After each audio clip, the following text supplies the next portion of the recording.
Little did I know, Mr. Cutler, that when I put out that simple tweet a couple days ago, I thought I'd get 5, 10 questions, give or take. And I mean, I guess you knew what was going to happen, correct? I mean, you knew that they're going to blow up my tweet.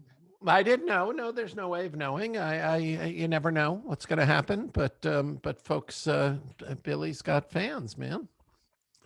She's got talent and she's got fans. Well, let's just start right there. I mean, we talked about Belushi. We talked about my love of John and that whole SNL history a couple months back. But when I heard you were pivoting in this direction, I was kind of taken aback. But then after watching the film, it made perfect sense because you are so great at bringing out that human side of these subjects and showing who they really are. And that's why you are who you are. I mean, is that what drew you to Billie, to bring out that other side that many people didn't know? Or what was it that motivated this project? The same thing that motivates anything really for me, which is curiosity. I was invited to meet with Billie. I certainly knew, about her, but I didn't know that much about her.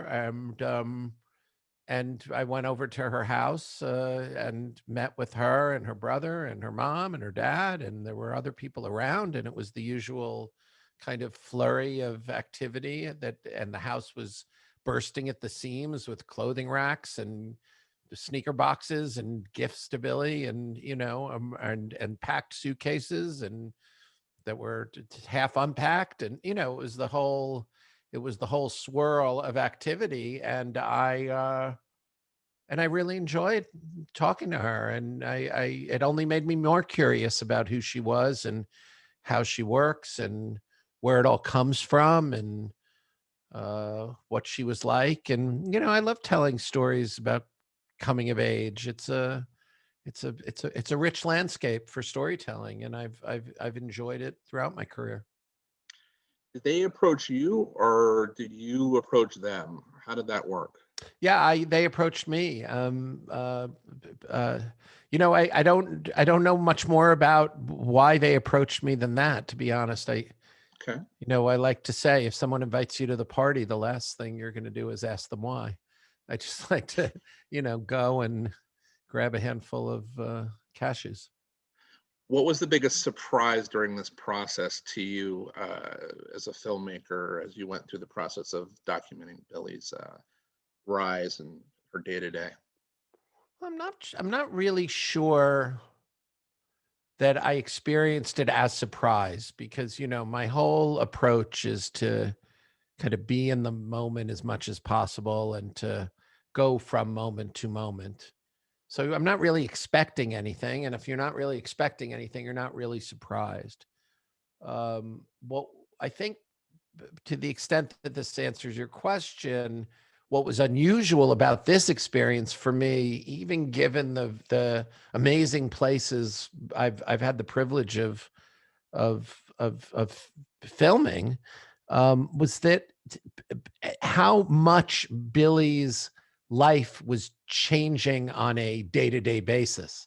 If you were expecting everything to be normal, you would have been surprised every day, because so much went on over the course of the year, and there appeared to be no limit to the extent to which her music was reaching the world and having an impact, and people were responding to it. And it was so as a result, there was a lot of change going on. But I think one of the things the film reveals is a steady emotional course through enormous change, which of course is the story of family when children grow up, right? Right. And that's what this movie really is about. This movie really is about what happens when the kids grow up. Well, normally for anybody, like you don't, anyway. Yeah. No. Well, I agree that 100%. But normally in these circumstances, I would indulge myself and ask a billion questions that I have in my head. But as you well know, we referenced the tweet and we referenced reaching out to the fans, and I promised them that I would bring those questions to you If you've got a few more moments, I'm going to do like 5 questions I was given through the Twitterverse, and we'll try and get through them as quickly as possible because I know you got to go somewhere, sir. Happy to do it. Happy to do All it. right. Thrilled to, I love talking about this movie.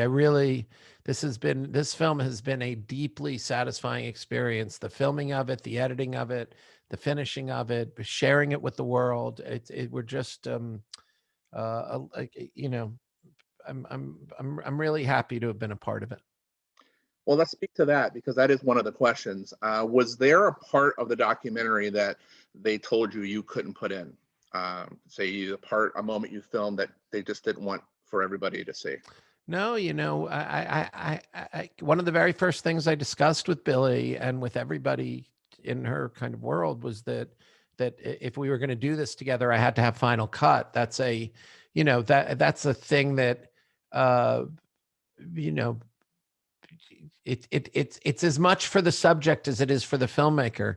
You're going to spend 2 years making a movie, and everybody wants that film to be something that folks take seriously. And you're going to take a film seriously if the director has final cut, I think much more so than if the subject does.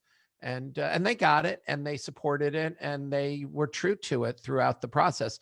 I show them the film before it's done. They give feedback. It's very thoughtful feedback, especially when, with Billie, who's so brilliant about so many things. And it was great to hear her thoughts and feelings. But, I agreed with, she would comment on things that, of course, I was planning to do with the film. It was where the film was heading, and to the degree that I didn't want to make a change, I didn't make the change, and everybody was super supportive. It was a very kind of charmed experience.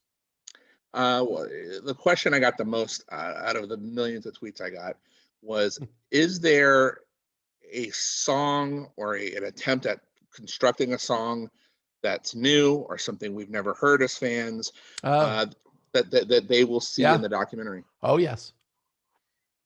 I don't want to give it away because I knew the answer. I don't want to give it away already. either. But yes, there is a song that in fact, there's more than one. I know. So why don't I leave it at that? Why don't I leave it at that and say, tune in and you'll see.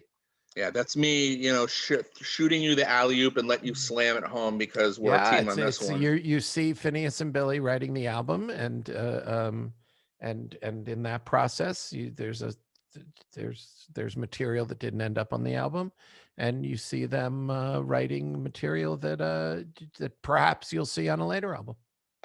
Were there moments? I don't know. By the way, I have no special information about their later album or what's coming or anything like that. But all I can tell you is that the answer to the question is yes. Yeah, and I knew what you were going to say, and I'm like thinking about all the different possibilities that are going to come out of this when we share it, and when the movie comes out, people are going to go literally ballistic when they hear the new.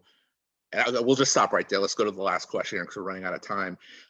Were there moments when you were filming that were, in your estimation, a little too dark, where you kind of were maybe getting a little concerned or worried about Billie? Again, this is coming from the fans. I